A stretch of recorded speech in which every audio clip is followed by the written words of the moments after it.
इस वीडियो में ना मुझे बहुत गालियाँ पड़ने वाली हैं। मैं सच बता रहा हूँ, बहुत सारे लोग मुझे गाली देने वाले हैं और हो सकता है आप भी मुझे गाली दोगे, बट क्या करेंगे यार, जो सच है वो सच है। देखो, सबसे पहले तो मैं आपसे रिक्वेस्ट करना चाहूँगा कि ये वीडियो देखते टाइम कहीं पर भी अगर आपको ऐसा लगे कि मैं लॉजिकली कुछ गलत बोल रहा हूँ तो प्लीज़ मेरी गलतियों को कमेंट सेक्शन में लिख देना, ताकि मैं भी आपसे कुछ सीख सकूँ। ठीक है, ओके। वीडियो शुरू करने से पहले मैं आपसे एक सवाल पूछना चाह रहा हूँ। मान लेते हैं आपके सामने दो बाबा खड़े हैं। एक बाबा हैं जो कहीं पहाड़ों में, जंगलों में कहीं रहते हैं, जिनको इस देश दुनिया से कोई मतलब नहीं, जिनको लोभ, लालच, मोह, माया, ईर्षा, पैसा, पावर से कोई लेना देना नहीं है। वो बस एकांत में कहीं अकेले रहते हैं, कहीं साधना योग वगैरह करते हैं, ईश्वर की प्राप्ति में लगे हुए हैं। हाँ, वो बस कभी आपसे साल 2 साल में एक बार मिलते हैं, बोलते हैं बेटा थोड़ा सा मुझे भिक्षा दे दो ताकि बस मेरी जीवन प्रवाह चल सके, और बाकी मुझे दुनिया से कुछ नहीं चाहिए। ठीक है, एक वो बाबा हैं। एक दूसरे साइड में बाबा हैं, इस साइड में ये बाबा हैं जो इंटरनेट पे, यूट्यूब वगैरह पे आकर के वीडियो अपलोड करते हैं, महंगी महंगी गाड़ियों में चलते हैं और आपसे बोलते हैं मेरी कथाओं को सुनो और मुझे आकर के लाइक शेयर सब्सक्राइब करो। अब आप बताओ, इन दोनों बाबाओं में से आप किस बाबा को ज़्यादा इज्जत दोगे? किस बाबा को आप हायर प्रायोरिटी दोगे? किस बाबा को आप धार्मिक मानोगे? क्या जंगलों में रहने वाले बाबा को, जिसको दुनिया से कुछ नहीं चाहिए, या फिर इस बाबा को जो सोसाइटी में रह करके और आपसे लाइक से सब्सक्राइब वगैरह मांग रहे हैं, महंगी महंगी गाड़ियों में चल रहे हैं, आपको अपने कथा में बुला रहे हैं? दोनों में से किस बाबा को प्रायोरिटी दोगे? फिर किस बाबा को आप धार्मिक मानोगे? आपका जो जवाब होगा ना, आप कमेंट सेक्शन में लिख देना यार। और मैं दावे से कह सकता हूं कि 99% लोग इसका गलत जवाब देंगे, और शायद आपने भी गलत जवाब सोचा होगा, मैं सच बता रहा हूं। पर जो सोचा है उसको ईमानदारी से बता देना कमेंट सेक्शन में। वीडियो देखने के बाद आपका परसेप्शन चेंज होगा, वो एक अलग मैटर है। देखो, इसलिए मैं बोल रहा था कि आप गाली देने वाले हो, क्योंकि आपका भी आस्था थोड़ा सा ठेस पहुंचने वाला है, बट क्या करेंगे यार, सॉरी उसके लिए। चलो वीडियो को शुरू करते हैं। देखो, इस वीडियो में मैं जो ये 300-400 सालों से बाबाओं का कल्चर चलता हुआ आ रहा है, बाबा, सन्यासी, जो भी बोलो आप, इनका जो पूरा 300-400 सालों से कल्चर चलते हुए आ रहा है ना, इसको मैं एक्सपोज करने वाला हूँ। मैं बताने वाला हूँ कि ये कौन सा बाबा फेक होता है, फ्रॉड होता है, इसका सोसाइटी पे क्या इंपैक्ट पड़ रहा है, अगर कोई फेक है, फ्रॉड है, तो उसके लिए हमें क्या करना चाहिए, है ना, इसका प्रॉब्लम क्या है, सोल्यूशन क्या है। मतलब अलग अलग एंगल से काफ़ी सारे तरीके से इसको हम देखने वाले हैं, इसको हम लॉजिकली समझने वाले हैं, इसको हम थोड़ा सा धार्मिक ग्रंथ से भी थोड़ा सा इसको हम रिलेट करने वाले हैं। देखो, वैसे तो मैं यार कोई धार्मिक गुरु वगैरह हूँ नहीं, मुझे ज़्यादा पता नहीं है, बट मैं लॉजिकली जहाँ तक मैं सोच पा रहा हूँ वो मैं एंगल आपको बताने वाला हूँ। और आप भी वीडियो के एंड में जो आपने अभी आंसर सोचा होगा, दिया होगा, वो वीडियो के एंड में जाकर के आपका पूरा आंसर ही बदल जाएगा, मैं सच बता रहा हूँ। देखो, हमें बाबाओं को एक्सपोज करने से पहले हमें ये समझना होगा कि एक बाबा होता क्या है और बाबा लोग बनते क्यों हैं। एक सिंपल डेफिनेशन है, बाबा का मतलब वो होता है जो इस दुनिया से लोभ, लालच, मोह, माया, ईर्ष्या से ऊपर जा चुका है, उसको हम बाबा बोलते हैं। क्लियर? जिसको दुनिया से कुछ नहीं चाहिए, जो सोसाइटी से क्या बोलेंगे, डिटेच हो चुका हो। ठीक है, ओके। अब हम ये समझते हैं कि बाबा लोग बनते क्यों हैं। देखो, बाबा बनते हैं, इस बाबा क्यों बनते हैं इसको समझना इसलिए जरूरी है ताकि आगे की वीडियो को आप देखोगे तो आप इससे रिलेट कर पाओगे, आपको समझने में ईजी होगा। जब मैं इस पर रिसर्च कर रहा था कि बाबा लोग क्यों बनते हैं, तो मुझे यहाँ पे 4 रीजन्स दिखे, 4 ऐसे कारण मिले जिनकी वजह से लोग बाबा बनते हैं। वैसे तो और भी कई सारे रीजन्स की वजह से लोग बाबा बनते हैं, बट मेजॉरिटी लोग इन्हीं 4 कारणों की वजह से बाबा बनते हैं। पहला जो सबसे मेन रीजन है ना, कि मेंटल प्रेशर। कहीं ना कहीं उनके पास्ट लाइफ में कोई उनको मेंटल प्रेशर दिया जाता है, चाहे वो सोसाइटी का हो, फैमिली का हो, रिलेशनशिप का मेंटल प्रेशर हो सकता है, फाइनेंशियल प्रेशर हो सकता है, या फिर कास्ट डिस्क्रिमिनेशन का कोई भी ऐसा उनको प्रेशर दिया जाता है जिस वजह से वो बाबा बनते हैं। जैसे अभी IIT वाले बाबा उर्फ अभय सिंह बने हैं, उनको फैमिली प्रेशर दिया गया था, इस वजह से वो बाबा बने हैं, है ना। ऐसे अगर बोला जाए तो सोसाइटी में देखने को मिलता है आजकल कास्ट डिस्क्रिमिनेशन देखने को मिलता है ना, अपर कास्ट और लोअर कास्ट की वजह से भेदभाव देखने को मिलता है। तो काफ़ी सारे लोअर कास्ट वाले क्या करते हैं कि वो लोग बाबा बन जाते हैं, और जब वो बाबा बन जाते हैं तो अब वही समाज जब उनको लोअर कास्ट की नज़र से देख रही थी, और अगर वो बाबा बन गया तो अब लोग उसको रेस्पेक्ट करेंगे, उसके सामने नतमस्तक होंगे, उसके सामने शीश झुकाएंगे और उसको रेस्पेक्ट करने लगेंगे। तो इस चक्कर में भी काफ़ी सारे लोअर कास्ट वाले बाबा बन जाते हैं ताकि उनको इज्जत मिल सके समाज में। ठीक है, जो कि एक हिसाब से कुछ हद तक ठीक है, आगे हम समझेंगे तो आप क्लियर हो जाए। ठीक है, तो इन सब चीज़ों को मैं एक ही कैटेगरी में रख रहा हूँ कि ये सब सारे मेंटल बोलेंगे, इनको मतलब मेंटली प्रेशर दिया गया, इस वजह से लोग बाबा बनते हैं। दूसरा जो मुझे दूसरा रीजन मिला लोग बाबा क्यों बनते हैं, तो किसी गुरु के इन्फ्लुएंस में आकर के लोग बाबा बनते हैं। मान लो मुझे कोई गुरु बहुत पसंद है, मैं उस गुरु को फॉलो कर रहा हूँ। अब वो गुरु मुझे बोल रहा है छोड़ो यार, छोड़ो बेटा ये सब देश दुनिया में क्या पड़े हो, चलो तुम मेरे साथ चलो, मैं तुम्हें मोक्ष दिलाऊंगा, तो मैं तुम्हें सन्यासी बनाता हूँ, तुम्हें कुछ नहीं करना, रहना है, खाना है, सोना है, बाकी देश दुनिया से कोई मतलब नहीं, कोई काम, कोई रिस्पॉन्सिबिलिटी नहीं। तो मैं ब्लाइंडली उसको ट्रस्ट करके उसके पीछे लग जाता हूँ और फिर मैं भी बाबा बन जाता हूँ। ठीक है, ये दूसरे टाइप के लोग होते हैं। तो मुझे तीसरा रीजन मिला लोग बाबा क्यों बनते हैं, तो लोग इसलिए बनते हैं, उनको मेंटल पीस चाहिए, उनको शांति चाहिए। कुछ ऐसे लोग होते हैं जिनको कुछ जिम्मेदारी नहीं चाहिए, चाहे वो फैमिली की रिस्पॉन्सिबिलिटी हो, सोसाइटी की रिस्पॉन्सिबिलिटी हो, उनको जिम्मेदारियों से नफरत होता है, उनको इस सामाजिक झोल झमेले में पड़ना ही वो नहीं चाहते हैं, तो वो शांति चाहते हैं, तो फिर इसलिए वो बाबा बन जाते हैं ताकि वो इन सब सारी चीज़ों से अलग हो सकें। ठीक है, ओके। एक जो चौथा मुझे रीज़न मिला बाबा लोग क्यों बनते हैं, तो वो मुझे ये मिला कि कुछ लोग अल्टीमेट ट्रुथ की खोज में बाबा बनते हैं, कुछ लोग सच्चाई की खोज में बाबा बनते हैं। कुछ लोगों का ये मानना होता है कि उन्हें सच जानना होता है, एक इंसान क्यों पैदा हुआ, किस वजह से पैदा हुआ, इसका क्या काम है, इसको सोसाइटी में कैसे रहना चाहिए, एक मानव को, एक इंसान को हम और बेटर कैसे बना सकते हैं, है ना, उसको हम सोशलाइज कैसे कर सकते हैं, उसके अंदर ह्यूमैनिटी कैसे ला सकते हैं। तो इन सारे सवालों को जानने के लिए एक कोई इंसान होता है जो बाबा बनता है। तो ये चार जो मेन रीजन, जो मैंने आपको चार रीजन्स बताए हैं, इनको अगर आप ध्यान से देखोगे तो इन चार रीजनों में जो ऊपर के 3 रीजन वाले जो बाबा बनते हैं, चाहे वो मेंटल प्रेशर की वजह से बाबा बने, वो किसी गुरु के इन्फ्लुएंस में आकर के बाबा बने, या फिर वो मेंटल पीस के चक्कर में बाबा बने, ये जो तीनों बाबा होते हैं ना, ये तीनों बाबा फेक होते हैं, फ्रॉड होते हैं। और 99% लोग इन्हीं 3 कारणों से बाबा बनते हैं। इस वजह से 99 क्या 99.99% लोग फेक और फ्रॉड बाबा होते हैं। ये मैं बहुत बड़ा क्लेम कर रहा हूँ, लेकिन आपको भी आगे समझ में आएगा। ये जो 3 टाइप के बाबा होते हैं ना, इनसे अगर आप कभी भी मिलोगे तो ये बस एक ही चीज़ बोलेंगे, क्या रखा है बेटा इस दुनिया में, इस दुनिया ने हमें क्या ही दिया है, हमें मतलब इसमें क्या रहना है, हम तो लोभ लालच से पढ़ते ही नहीं है, हम तो पैसे के झमेले में पढ़ते ही नहीं, हमें तो मोह माया से हम बहुत परे हो चुके हैं। यही सब सारी कथाएं आपको बताएंगे और आपको भी बोलेंगे कि आप भी बाबा बन जाओ। तो मेरा इन जो 3 कैटेगरी के लोग जो बाबा बनते हैं, इनसे बस मेरा ये सवाल है कि यार ये बताओ, ये जो जितने बाबा हैं बोलते हैं मुझे इस दुनिया से कुछ नहीं लेना, मैं तो इस दुनिया से कुछ लेता ही नहीं हूँ, मैं तो लोभ लालच मोह माया ईर्ष्या में पड़ता ही नहीं हूँ, है ना, ये लोग यही बाबा बोलते हैं ना, मुझे दुनिया से कुछ नहीं चाहिए, इस वजह से मैं बाबा बन गया हूँ, मैं अकेले रहता हूँ, या फिर मैं किसी ग्रुप में भी रहता हूँ, मतलब बाबाओं के ग्रुप में रहता हूँ, बट मैं दुनिया से कुछ नहीं ले रहा हूँ। लेकिन सच बताओ, क्या ये जो 3 टाइप के जो बाबा बन रहे हैं 3 रीजन से, ये बाबा क्या सच में समाज से कुछ नहीं ले रहे हैं? ये लोग सोसाइटी से ले रहे हैं, बहुत कुछ ले रहे हैं। अब आप बोलोगे भाई ये क्या, थोड़ा सा खाना ही ले रहे होंगे। अब ध्यान से समझो, ये लोग समाज से क्या लेते हैं, पहले ये समझते हैं फिर हम आगे समझेंगे।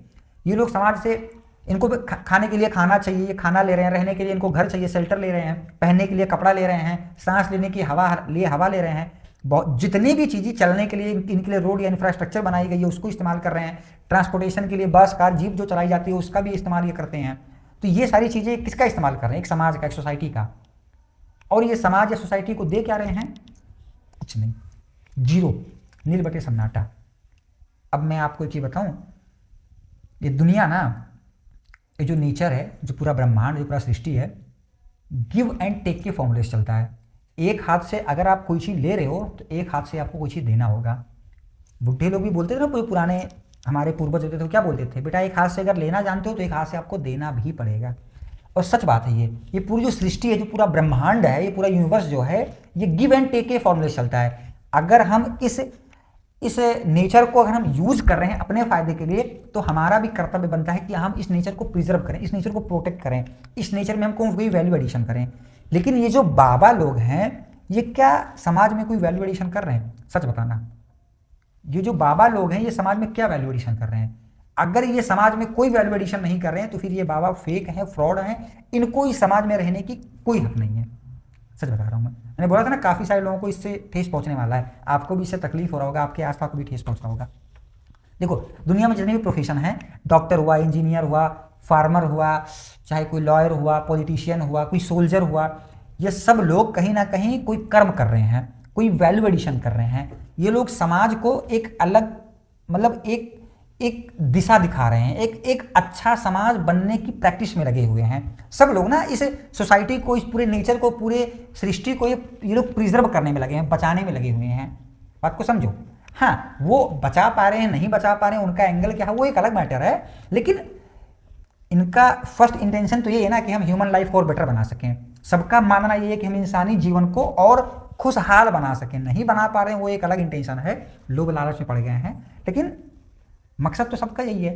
तो ये वैल्यू एडिशन कर रहे हैं। लेकिन ये बाबा लोग क्या कर रहे हैं? कुछ नहीं, ये सिर्फ कंज्यूम कर रहे हैं, इस है ना नेचर की चीज़ों को ये कंज्यूम कर रहे हैं। मान लो, अब देखो यहाँ पे आपको थोड़ा सा कुछ लोगों को ये तकलीफ लगेगा कि भाई ये क्या निरर्थक बात कर रहे हो, क्या बिना तथ्य वाली बात कर रहे हो। कोई बाबा आपसे क्या ही ले रहा होगा, या फिर आप ये बोलोगे कि कोई बाबा आपसे 10-20 रुपया मांग लिया तो उसमें क्या चला गया आपका 10-20 रुपया गया। नहीं, बात 10-20 रुपये की नहीं है, बात थोड़ी सी चावल या थोड़ी सी भिक्षा देने की बात नहीं है। ध्यान से समझो, एक बाबा को खाने के लिए खाना चाहिए, रहने के लिए घर चाहिए। अब वो घर चाहे वो, कुछ तो ये लोग बोलेंगे कि यार बाबा कहीं ईंटे पत्थर का थोड़ी घर बना रहा है, वो तो लकड़ी का घर बना रहा है। भाई वो लकड़ी भी आप तो नेचर से ही ले रहे हो। वो लकड़ी जो आपने नेचर से लिया, वो लकड़ी कहीं ना कहीं किसी को ऑक्सीजन दे रहा था, लेकिन आपने उसको काट के अपने यूज में ले लिया। बाबा लोगों के बता रहा हूँ, यूज तो हर कोई कर रहे हैं, नेचर का शोषण हर कोई कर रहा है, हम भी नेचर का शोषण कर रहे हैं, लेकिन हमारी प्रैक्टिस है कि हम उसको बचाएं भी, मतलब हम उसको बचाने की प्रयास भी कर रहे हैं। लेकिन बाबा सिर्फ यूज कर रहे हैं, है ना। उन्होंने घर बनाया, लकड़ी काट करके घर बनाया, तो वो यूज कर रहे हैं, लेकिन नेचर को उन्होंने क्या दिया, कुछ नहीं। बात को समझो। तो अगर आप सिर्फ उसको निचोड़ निचोड़ के अपने फायदे के लिए ले रहे हो और नेचर को कुछ नहीं दे रहे हो, तो फिर आपसे बड़ा क्या बोलेंगे, मूर्ख या फिर आपसे बड़ा बोझ दुनिया में कोई नहीं है। मैं सच बता रहा हूँ। देखो, जब हम यार एक बच्चा पैदा करते हैं ना, हम इस लालच में करते हैं कि वो बड़ा होकर के कुछ वैल्यू एडिशन करेगा। अब ऐसे बताओ, लेट्स से मान लो आप एक पेरेंट हो, एक पिता हो, आपके 2 बच्चे हैं। एक बच्चा है जो सुबह काम पे निकलता है, दिन भर अपना काम करता है, शाम को आकर के सो जाता है। ठीक है, आप एज अ पेरेंट हो, आपके पास वो कभी आता भी नहीं है, 1 महीने 2 महीने में आपके पास आता होगा, पिताजी ऐसा वैसा बोलता होगा, बट मेजॉरिटी टाइम अपना काम करता आकर के सो जाता है। एक जो दूसरा बच्चा है, वो दिन भर आपके पास बैठा रहता है, पिताजी ऐसा पिताजी वैसा, आपसे गप्पे करता है और शाम को बोलता है पिताजी थोड़ा मुझे 10 रुपया दो ना, मुझे पॉकेट मनी चाहिए। ठीक है, वो ऐसे कर रहा है। अब आप बताओ एज अ पेरेंट, दोनों में से अब आपके नजर में रेस्पेक्टफुल बंदा कौन होगा? आप किसको प्रेफरेंस दोगे, किस बंदे की आप इज्जत करोगे? जाहिर सी बात है जो बंदा काम पे जा रहा है। क्यों? क्योंकि आपका भी माइंड यही बोल रहा है ना कि वो कुछ कर रहा है, कुछ कर्म कर रहा है, दुनिया में कोई वैल्यू एडिशन कर रहा है ना, मानवता के लिए कुछ वो ऐसी पॉजिटिव काम कर रहा है। लेकिन जो दूसरा है वो घर में पड़ा हुआ है, कुछ नहीं कर रहा है, तो आप भी उसको कोसोगे, भाई कुछ कर कुछ कर कुछ कर, खाली मत बैठ।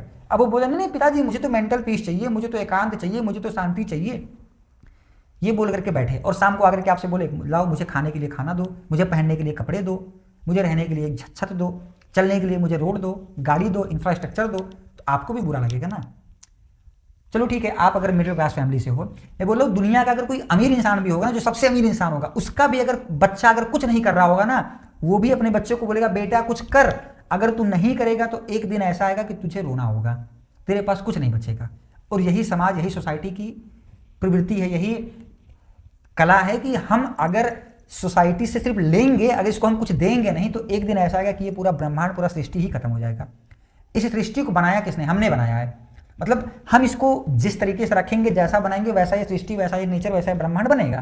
तो हमारा आपका कर्तव्य है कि हम इसको बचाएं, इसको प्रिजर्व करें, इसको प्रोटेक्ट करें, ना कि हम इसको डिस्ट्रॉय करें, हम इसको सिर्फ यूज करें अपने फायदे के लिए। आपका कोई एक दोस्त है, आपसे आकर के रोज सिर्फ थोड़ा पैसा मांग रहा है, कोई भी आपसे हेल्प ले रहा है और आपकी वो कभी हेल्प नहीं कर रहा है, आप बताओ उसके साथ कितने दिन तक रहोगे? नहीं रहोगे। यही चीज़ है ना, बाबा जितने भी हैं ये सब सारे लोग सोसाइटी से बस चीज़ें ले रहे हैं, सोसाइटी से चीज़ों को कंज्यूम करके अकेले एकांत में बैठे हैं और बोल रहे हैं फिर मुझे क्या चाहिए, मुझे कौन सा लोग लालच मोह माया इसमें में पड़ना है, मैं समाज से क्या ले रहा हूँ? ये गलत है। उनको कोई वैल्यू एडिशन करना चाहिए। बात को समझो। देखो ये चलो यहाँ तक तो ठीक है, अभी काफ़ी सारे लोग IIT, IIM वगैरह, AIM वगैरह तक जाने के बाद में अच्छी खासी डिग्री, अच्छी खासी एजुकेशन लेने के बाद लोग बाबा बन जा रहे हैं, और उन बाबाओं का तो अलग ही लेवल से देखा जाता है। भाई देख रहे हो ये IIT कर करके ये बाबा बना हुआ है। देखो मैं IIT वाले बाबा पे नहीं जा रहा हूँ, वरना आप इसे रिलेट कर लो, और भी कई सारे बाबा हैं। हाँ, IIT वाले बाबा पे मैंने कुछ बातें की थी, मैंने इसको भी काउंटर किया था, तो ये मेरा वीडियो आपको चैनल में मिल जाएगा, वहाँ पे आप जाकर के देख लेना, या फिर IIT बाबा बाई लॉजिशियन विकास आप सर्च करें, तभी आपको मिल जाएगा, वीडियो में आप देख सकते हो। लेकिन आप ये समझो कि कोई भी एजुकेटेड बंदा अगर वो बाबा बन जा रहा है, सिंपल ऐसे समझो, कोई भी वेल एजुकेटेड बंदा अगर वो बाबा बन जा रहा है, तो समाज उसको ना अलग ही लेवल से देखती है, बोलती है अरे भाई देख रहे हो इतना एजुकेटेड बंदा अगर बाबा बन गया, मतलब यार कुछ तो बात है बाबाओं में, है ना, कुछ तो बात है, और उसके इन्फ्लुएंस में फिर और लोग बाबा बनते हैं। लेकिन आप सोच के देखो, जो बंदा बाबा बन रहा है, मतलब जो एजुकेटेड बंदा बाबा बना, उसके लिए यार कितनी सारी चीज़ें उसने यूज किया नेचर का।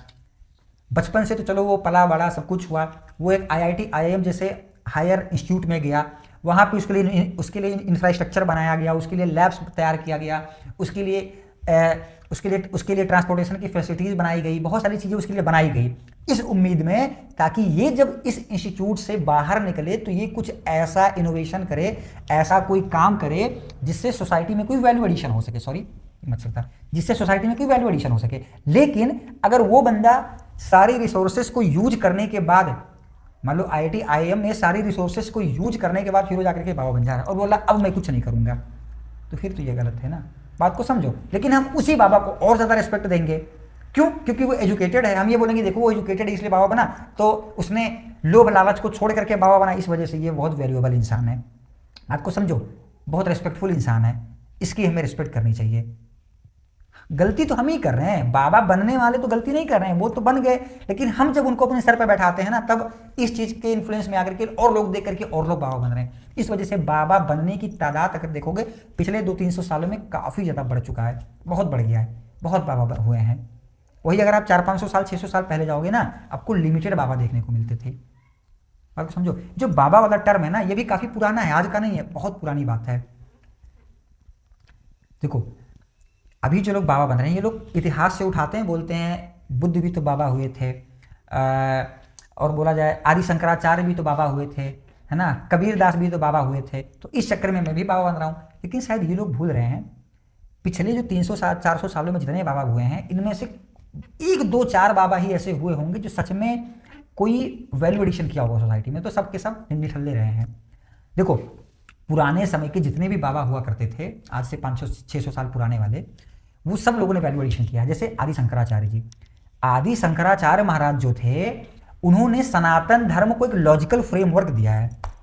जो ऋषि वाल्मीकि थे वो भी बाबा थे, उन्होंने रामायण लिखी और उन्होंने एक यार मोरल गाइडेंस दिया सोसाइटी को, उन्होंने एक मोरली कैसे रहना चाहिए वो सिखा के गए हैं वो, ठीक है। जो गौतम बुद्ध थे, गौतम बुद्ध ने भी घर परिवार छोड़ा था, सोसाइटी को उन्होंने भी त्यागा था, लेकिन वो त्यागने के बाद वो शांति से जाके बैठ नहीं गए थे। त्यागने के बाद उन्होंने जब वहां से वो वापस आए तो उन्होंने दुनिया को मालूम है क्या, उन्होंने दुनिया को मेडिटेशन सिखाया, उन्होंने दुनिया को मेंटल थ्योरीज दी, मेंटली हम हेल्दी कैसे रह सकते हैं वो गौतम बुद्ध ने सिखाया लोगों को। बात को समझो, तुलसीदास जी, कबीर दास जी, है ना, महावीर, ऐसे ना जाने कितने बाबा हुए हैं पास्ट में, जिन्होंने अपनी कोई फिलॉसफी दी है, जिस फिलॉसफी को अगर हम अपने जीवन में उतार लें तो उससे हम एक बेटर इंसान कैसे बन सकते हैं, हम एक साइकोलॉजिकल लेवल पे या फिर मेंटल लेवल पे कैसे फिट रह सकते हैं, वो थ्योरीज उन्होंने दी, वो उनका इन्वॉल्वमेंट था। देखो बाबा का मतलब जो होता है त्यागना, है ना, जैसे बोलते हैं ना बाबा का मतलब संसार मोह माया को त्यागना, वो एक्चुअली में त्यागना का मतलब आपको समझना होगा। त्यागना का मतलब ये नहीं होता कि आप हमेशा के लिए छोड़ छाड़ के चलो, त्यागना का मतलब होता है एकांत, शांति। लेकिन आप एकांत शांति में अपने लिए मत जाओ। आजकल के बाबा एकांत शांति में अपने के लिए जा रहे हैं, उनको रिस्पॉन्सिबिलिटी नहीं लेना है, उनको बस ये है कि मैं एकांत में रहूंगा, अकेले रहूंगा, मुझे मेंटली पीस मिलेगी, मुझे डिस्टर्बेंस नहीं रहेगा। लेकिन वो नहीं होता है। बाबा का मतलब ये होना चाहिए, या पहले ये होता था कि वो एकांत में बैठते थे, शांति में बैठते थे, चिंतन करते थे, कुछ नमन करते थे, दुनिया को देखते थे, फिर उसको थोड़ा सा ऑब्जर्व करके एब्जॉर्ब करते थे, फिर वहां से वो कुछ उल्लेख लिखते थे, कुछ ऐसी थ्योरीज देते थे दुनिया को जिससे लोग अपने जीवन को और बेटर बना सके। अब पुराने जितने बाबाओं को पढ़ेंगे ना, उन लोगों ने सच में कोई कंट्रीब्यूशन किया है। मैं सच बताऊं, मुझसे अगर कोई पूछे कि यार आप देखो, पहली बार तो मेरे नज़र में ना बाबा मतलब मालूम है क्या, बाबा यार एक साइंटिस्ट होता है। बाबा सच में एक साइंटिस्ट होता है। आप बोलोगे ये क्या बात है, सच में, क्योंकि और अगर कोई मुझसे पूछे कि भाई साइंटिस्ट या बाबा दोनों में से आप ज़्यादा प्रेफरेंस किसको दोगे, मैं सच में मैं बाबा को ज़्यादा प्रेफरेंस देने वाला हूँ। लेकिन रियल बाबा कौन सा, जो पुराने टाइप के बाबा, जो पुराने वाले बाबा थे जिन्होंने सच में कोई वैल्यू एडिशन किया था, अभी के बाबा नहीं। देखो जैसे मैंने बोला बाबा साइंटिस्ट होते हैं, क्यों? एक साइंटिस्ट क्या होता है, एक साइंटिस्ट अपने आप को आइसोलेट कर लेता है, कहीं घर में बंद कर लेता है, 2 महीने 6 महीने 1 साल 2 साल वो बाहर निकलता ही नहीं है। आप अगर साइंटिस्टों को आप अगर साइंटिस्टों को गौर से देखोगे, उनके बड़े बड़े दाढ़ी बाल हुआ करते थे। बाबाओं को भी अगर आप गौर से देखोगे, उनके भी बड़े बड़े दाढ़ी बाल हुआ करते थे। क्यों? क्योंकि उनके पास इतना समय नहीं होता था यार कि मैं दाढ़ी बनाऊं, मैं बाल बनाऊं, मैं शेविंग करूं, मैं क्रीम लगाऊं, है ना। बात को समझो, ऐसा तो नहीं है, पहले भी दाढ़ी बाल बनाने के कोई तो औजार रहे होंगे काटने के, बट वो नहीं करते थे, उनके पास में टाइम ही नहीं होता था ये सब सारी चीजें करने के लिए। वो अपने आप को आइसोलेट, देखो एक साइंटिस्ट अपने आप को आइसोलेट क्यों करता था, ताकि मैं अकेले में रह करके मैं सच में कुछ रिसर्च वगैरह कर सकूं, है ना, वो करता था। और वही बाबा लोग करते थे। बाबा लोग अकेले एकांत में रह करके, चाहे वो पहाड़ों में जाए, जंगलों में जाएं, वो अकेले एकांत में रह करके वो कुछ थ्योरीज लिखते थे जिससे मानव कल्याण हो सके। तो साइंटिस्ट और बाबा में ज़्यादा फर्क नहीं है। हाँ, आजकल के जो साइंटिस्ट हैं वो मेटेरियलिस्टिक चीज़ों पे ज़्यादा ध्यान दे रहे हैं, वो मेंटल चीज़ों पे कम फोकस कर रहे हैं। पहले के जो बाबा हुआ करते थे वो मेंटली फोकस ज़्यादा करते थे, उनका फोकस होता था मेंटली हम इन लोगों को कैसे अच्छा बना सकें। और मेरा मानना है कि आपके पास मेटेरियलिस्टिक चीज़ें थोड़ी कम हों, लेकिन मेंटली आपको अगर आप अच्छे हो, फिट हो, फिर आपका जीवन सुखद कटने वाला है। इस वजह से मैंने बोला कि मैं बाबाओं को ज़्यादा प्रीफरेंस दूंगा। अब आप आकर के यहाँ कमेंट वगैरह मत लिखना कि आप तो इंटरनेट का इस्तेमाल करो, आप लैपटॉप मोबाइल वगैरह चला रहे हो, ये सब तो किसने बाबा वगैरह दिया है। ये सब बहुत छोटी तुच्छ बातें हैं यार, मैं मेंटल लेवल की बात कर रहा था, ध्यान से समझोगे तो आप समझ लो। तो मेरे नज़र में तो बाबाओं का लेवल अलग ही लेवल पे भाई, साइंटिस्ट अगर यहाँ तो बाबा यहाँ है, लेकिन वो पुराने वाले बाबा हुआ करते थे। अभी आजकल के बाबा तो सब वो लोग अपना पर्सनल स्वार्थ देखने लगे हैं, है ना। उनको रिस्पॉन्सिबिलिटीज नहीं चाहिए, उनको जिम्मेदारी नहीं उठाना है। जबकि अगर आप पैदा हुए हो तो आपको जिम्मेदारी उठाना ही होगा, वरना आप इस धरती पे बोझ हो। मैं सच बता रहा हूँ। देखो सन्यासी, जैसे जो सन्यास ना, ये एक रेस्पॉन्सिबिलिटी है। सन्यास एक बहुत बड़ा रेस्पॉन्सिबिलिटी होता है। सन्यास ये कोई एक स्केप रूट नहीं है, ये कोई एक भागने का रास्ता नहीं है कि लोगों को लगता है सन्यास मतलब भागना। हमारी थॉट प्रोसेस में कमी, हम क्या समझते हैं सन्यास का मतलब सब कुछ छोड़ना और हट जाना। नहीं, सन्यास का मतलब ये होना चाहिए एक रेस्पॉन्सिबिलिटी, एक जिम्मेदारी। कोई भी एक जिम्मेदारी आप उठा लो, आप सन्यास ले लो, आप 2, 4, 10 साल 20 साल के लिए सोसाइटी से अलग होकर के फिर कुछ दो समाज को। ये होता है एक असल सन्यास। आपको समझना होगा सन्यास को, ठीक है। आई होप यहाँ तक आपको समझ में आ गया होगा। देखो यार, मैं कोई बहुत बढ़िया स्पीकर नहीं हूँ, मैं कोई धर्म का मैं कोई बहुत बड़ा ज्ञाता तो नहीं हूँ। हो सकता है मैं आपको ना समझा पा रहा हूँ, बट अगर आप इन बातों को थोड़ा रिलेट करोगे तो आपको भी समझ में आएगा कि एक्चुअल में बाबाओं का क्या मतलब होता है, क्या रोल होता है। बाबाओं का रिस्पॉन्सिबिलिटी हमारे और आप जैसे लोगों से बहुत ऊपर होता है। हमारे और आप जैसे लोगों के पास कितनी रिस्पॉन्सिबिलिटी होती है। मान लो मेरे पास एक फैमिली की रिस्पॉन्सिबिलिटी होगी, एक कोई पॉलिटिशियन उसके पास देश की रिस्पॉन्सिबिलिटी होगी, बट बाबाओं के पास ना पूरी सृष्टि का, पूरे ब्रह्मांड का रिस्पॉन्सिबिलिटी होता है। जो अपने आप को बोलता है कि मैं बाबा बनूंगा ना, लेट्स से अगर मान लो मेरे माइंड में थॉट आया कि मैं बाबा बनूंगा, तो फिर मेरे लिए पैसा, ईर्षा, लोभ, लालच, मोह माया से बहुत छोटी तुच्छ चीज़ें रह जाती हैं।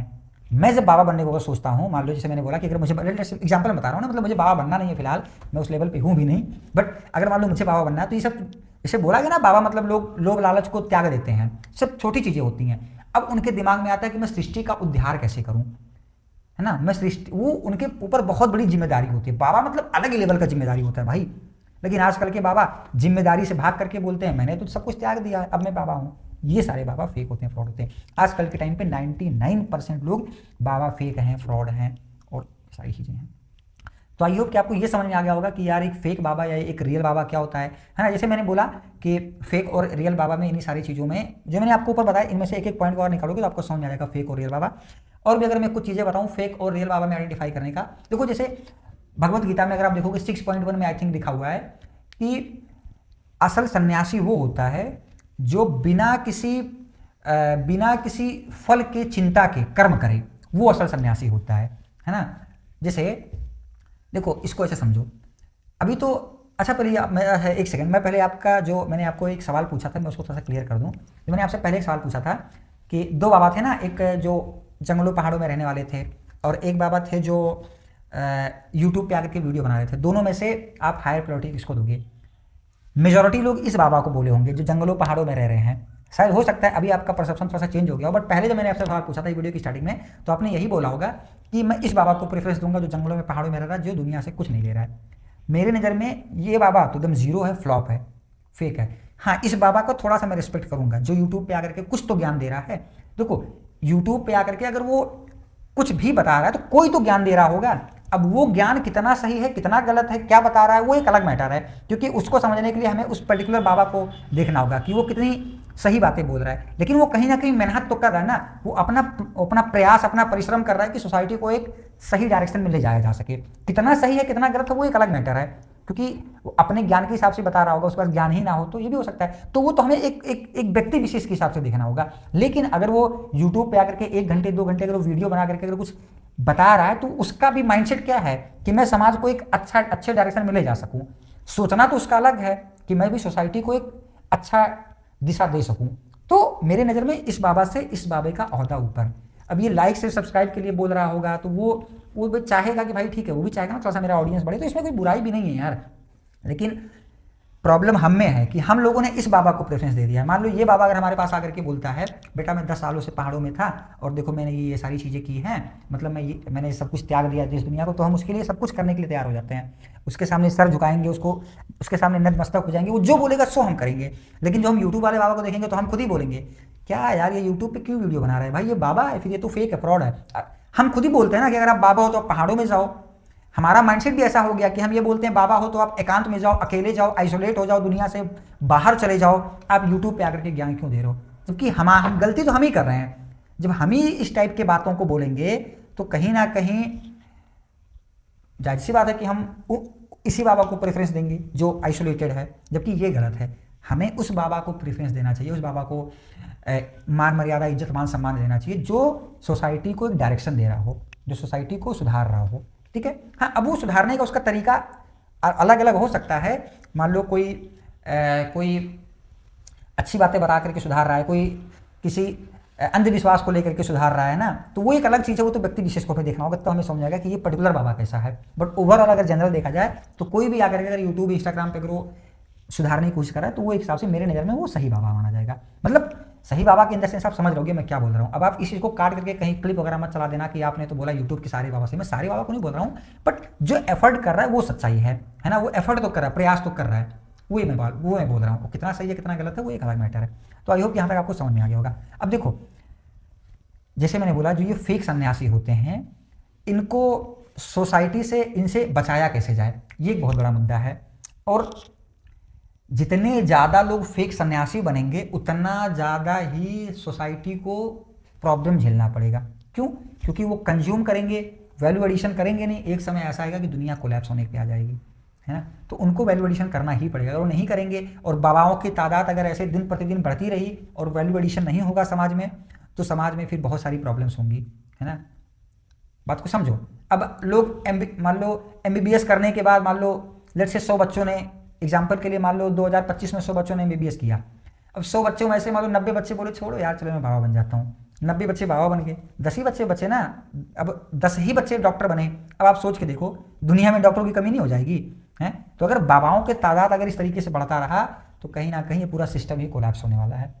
और ये आज आपको शायद ना समझ में आए, लेकिन अगर फेक बाबाओं को अगर नहीं रोका गया ना, जिस डायरेक्शन में फेक बाबा बनते जा रहे हैं, तो मैं सच बता रहा हूँ आने वाले 50, 60, 70, 100 सालों में सच में सिस्टम ही पूरा कोलैप्स हो जाएगा। ये पूरा सृष्टि, पूरा ब्रह्मांड ही कोलैप्स होने वाला है। अब बोलेगे भाई बहुत बड़ी बात बोल रहे हो, मैं सच बता रहा हूँ। बट इस बात पे भी मुझे लोग गाली देंगे, साला क्या बोल रहा है यार, मूर्ख है तू। लेकिन गहराई से समझोगे तो आपको समझ में आएगा, क्योंकि बाबाओं की तादाद जिस तरीके से बढ़ रही है उस नज़र से देखा जाए तो पिछले कुछ सालों में बाबाओं की तादाद बहुत बढ़ी है भाई। मैं कुंभ में गया था, मैं देख करके हैरान रह गया। इंडिया में छोड़ो यार, मतलब डाटा पे बात करेंगे तो फिर वीडियो बहुत लंबा हो जाएगा, छोड़ देते हैं, ठीक है। मैं डाटा पे किसी और दिन बात करूंगा कि कितने बाबा हैं, क्या क्या रोल हैं, है ना। जैसे 13 अखाड़े हैं, एक अखाड़े, मतलब बहुत सारी और अलग एक अलग मैटर है। लेकिन वो सारे मेजॉरिटी बाबा सब फेक हैं, कुछ बाबाओं को छोड़ के, गिन चुन के 1-2 बाबाओं को, बाकी 99% बाबा सब फेक हैं। अब देखो इन बाबाओं से हमें बचना कैसे चाहिए, और बचना ही पड़ेगा। अगर नहीं बचेंगे तो जैसे मैंने बोला हम कोलैप्स हो जाएंगे। इसका जो सोल्यूशन है ना, सबसे पहला सोल्यूशन है पब्लिक अवेयरनेस हमें करना होगा। लोगों को एजुकेट करना होगा, या फिर लोगों को जागरूक करना होगा, लोगों को समझाना होगा कि एक रियल बाबा एक फेक बाबा में क्या डिफरेंस है ना। अब हम इसका मान लो हम सोशल मीडिया का हेल्प लें, यूट्यूब, इंस्टाग्राम, सेमिनार वगैरह करें, बहुत सारी चीज़ों से हम लोगों को एजुकेट करें ओवरऑल, है ना। फिर हमें अंधभक्ति से बचना होगा, हमें लॉजिकली समझना होगा। हमें कहीं अगर मान लो कोई शब्द लग गया गुरु या बाबा या सन्यासी, तो इसको ब्लाइंडली नहीं ट्रस्ट करना होगा। कोई आकर के बोल दिया अरे वहाँ पे एक बाबा जी हैं, तो हम जा करके बस नतमस्तक हो गए, उसको रेस्पेक्ट देने लगे। उसको रेस्पेक्ट देना गलत नहीं है, लेकिन उसको देख करके जो बाकी लोग इन्फ्लुएंस हो रहे हैं वो गलत है ना। बाकी लोग भी इन्फ्लुएंस होंगे कि देखो वो तो बिना कुछ किए रेस्पेक्ट पा रहा है, मैं भी बिना कुछ किए रेस्पेक्ट ले लूँगा। बात को समझो, ये सारी चीज़ों से हमें बचना होगा, मतलब पब्लिक अवेयरनेस फैलानी होगी, ठीक है। हमें क्या करना होगा, हम कर सकते हैं लीगल एक्शन ले सकते हैं बाबाओं के खिलाफ हमें, या फिर बोल सकते हो लीगल एक्शन का मेरा मतलब, अब आप बोलोगे यार फिर बाबाओं के खिलाफ हम लीगल एक्शन लें, वो तो भगवान के रूप होते हैं। काफ़ी सारे लोग ऐसी चीज़ों को भी, ऐसी निरर्थक बातें भी करते हैं कि बाबा तो भगवान के रूप होते हैं, ऐसा नहीं होता है। जैसे इंडिया में डॉक्टर बनने के लिए आपको कोई भी प्रोफेशन चूज करना है तो उसमें कोई एक गाइडेंस होता है ना, मतलब उसमें कोई एक गाइडलाइंस होती हैं, कोई एक टर्म्स एंड कंडीशन होता है, कोई एक एजुकेशन सिस्टम होता है, आपको ये प्रोसेस फॉलो करना होता है। लेकिन सन्यासी और बाबा बनने के लिए कुछ नहीं, बस आपको भगवा चोला पहनना है और निकल जाना है, सन्यासी बन गए। ऐसा नहीं होना चाहिए। हमें इसमें लीगल एक्शन लेना होगा। गवर्नमेंट को भी इसमें समझना होगा कि इसमें कोई रेगुलेशन ऐसा बनाए कि मतलब बाबा बनने के लिए एक स्ट्रिक्ट रूल हो कि आपके अंदर ये क्वालिफिकेशन होना चाहिए, ये योग्यता होना चाहिए, तभी आप बाबा बन सकते हो, ठीक है। वरना फिर आपको बाबा की उपाधि नहीं दी जाएगी। जैसे दुनिया में कुछ ऐसे देश हैं जहाँ पे अगर आपको भीख मांगना ना, भिक्षा मांगना है, तो वहाँ पे भी प्रॉपर गाइडेंस बनाई गई है कि आपके अंदर ये क्वालिफिकेशन होना चाहिए, तब आप भीख मांग सकते हो। मतलब आप डिसेबल्ड हो, आपका एज इतना हो चुका हो, आपके आगे पीछे कोई ना हो, मतलब आपका बेटा बेटी बच्चा कोई ना हो, है ना। कुछ ऐसे मतलब उन्होंने रूल्स बनाए हैं। इन रूल्स में अगर आप फिट होते हो तभी आप भिक्षा मांग सकते हो। तो इस तरीके से हमारे इंडिया में भी ये गाइडेंस, ये रूल बनाना चाहिए गवर्नमेंट को, या हम आप जैसे लोगों को इसकी प्रति आवाज़ उठाना चाहिए कि हम कोई एक लीगल इसको लेकर के पूरा एक रूल बनाए कि ये क्राइटेरिया हो, तभी आप एक बाबा बन सकते हो, तभी आपको बाबा का टाइटल दिया जाएगा। वरना ऐसे ही किसी को बाबा का टाइटल नहीं दिया जाएगा, ठीक है। हमें फेक बाबा को एक्सपोज करना होगा। फेक बाबा को एक्सपोज, जैसे अगर हमें कहीं यूट्यूब या इंस्टाग्राम पे कहीं पे भी ऐसा अगर कहीं दिख रहा है कि कोई बाबा कुछ गलत बातें बोल रहा है ना, तो हमें ये नहीं मानना होगा कि यार इस बाबा के तो इतने सारे फॉलोअर हैं, तो इस बाबा को हम कैसे एक्सपोज करें। नहीं, आपको आवाज़ उठानी होगी, हमें आवाज़ उठाना होगा। और भाई मैं तो आवाज़ उठाऊंगा, आने वाली वीडियोज़ में मैं तो आवाज़ उठाऊंगा और मैं नाम लेके बोलूँगा कि ये बाबा फेक है या फिर ये बाबा रियल है। देखो वैसे तो ये मानना होगा पहले हमें कि 100% कोई रियल और 100% कोई फेक नहीं होता है। मैं अगर सारी बातें बताऊंगा, उसमें हो सकता है मेरी 90 बातें सच हो, 95 बातें सच हों, लेकिन 5 बातें, 4 बातें, 1 बातें गलत होंगी ही होंगी।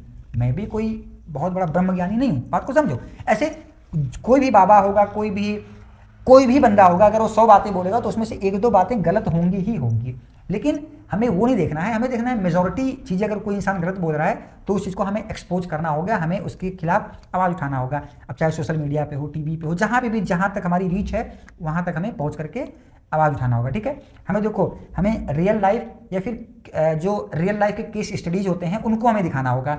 जैसे अभी कुछ सालों पहले था बाबा राम रहीम, है ना, और आसाराम बापू, और ऐसे बहुत सारे फेक फ्रॉड बाबा हुए हैं ना, जिनको गवर्नमेंट ने खैर पकड़ा, उनको जेल में डाल दिया। अच्छी बात है, करनी चाहिए। तो इस तरीके के हमें मतलब जो रियल लाइफ केस स्टडी दिखाना चाहिए कि देखो ऐसे ऐसे बाबा फ्यूचर मतलब पास्ट में हुए हैं, इन्होंने ये गलतियां की थी, इस वजह से इनको जेल में डाला गया है। और इसको हमें बहुत बड़ी लेवल पे दिखाना चाहिए, ताकि कोई बाबा अगर बना भी है तो वो गलत ना करने के लिए सोचे। उसको अंदर ये डर है, उसके दिमाग में ये चले कि अगर मैं गलत करूंगा तो गवर्नमेंट मुझे पकड़ करके जेल में डाल सकता है। इस चीज़ को आपको समझना होगा और इस चीज़ को हमें मतलब फैलाना होगा, अवेयरनेस लाना होगा, है ना। तो आई होप कि आप समझ रहे होंगे। और हम क्या कर सकते हैं, हम एजुकेशन को थोड़ा सा हम मतलब एजुकेशन में थोड़ा सा हम ऐसा इम्प्लीमेंट करें कि लोग क्रिटिकल थिंकिंग की तरफ थोड़ा सा हमें एक्सपेंड करना चाहिए, है ना। लोगों को हमें लॉजिकल सोचने पे मतलब बच्चों को लॉजिकली सोचने के लिए बोलना चाहिए।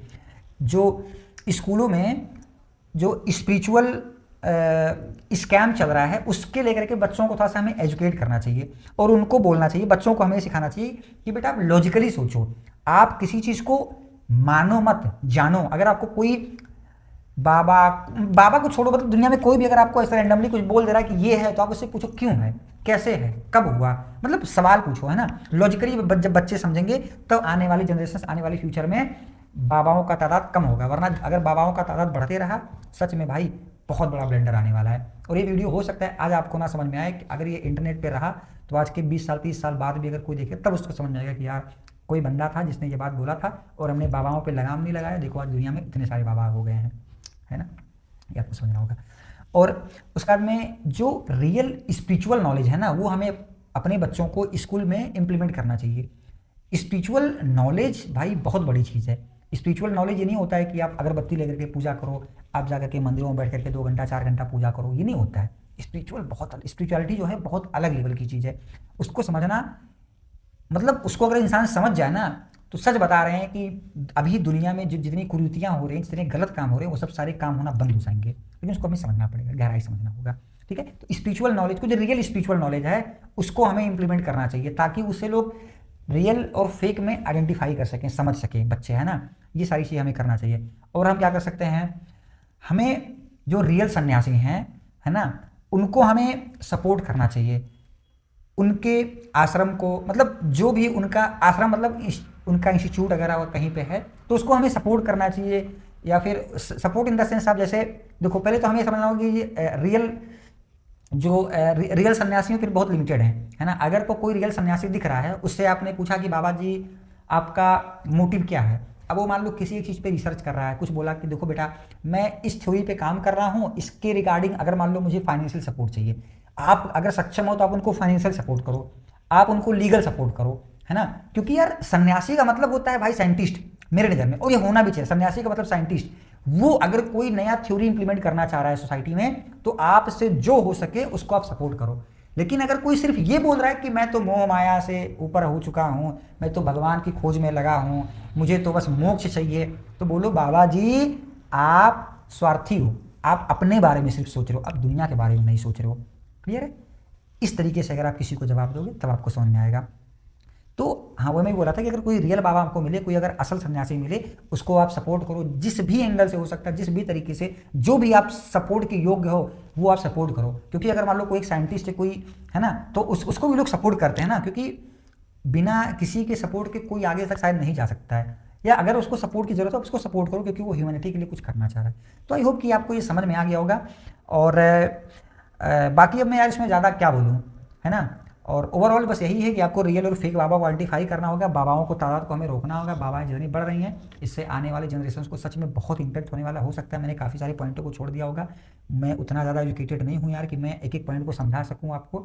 और अगर मैंने कोई गलती की है तो मुझे करेक्ट जरूर कर देना प्लीज़। मेरी गलतियों को यार कमेंट सेक्शन में लिखो, मुझे बताओ कि भाई आपने यहाँ पर ये गलती की है। क्लियर है, क्योंकि मैं 100% सही नहीं हो सकता। ठीक है। और लास्ट में बस मैं एक ही चीज़ बोलना चाहूँगा कि please think logically, please be logical. जय हिंद।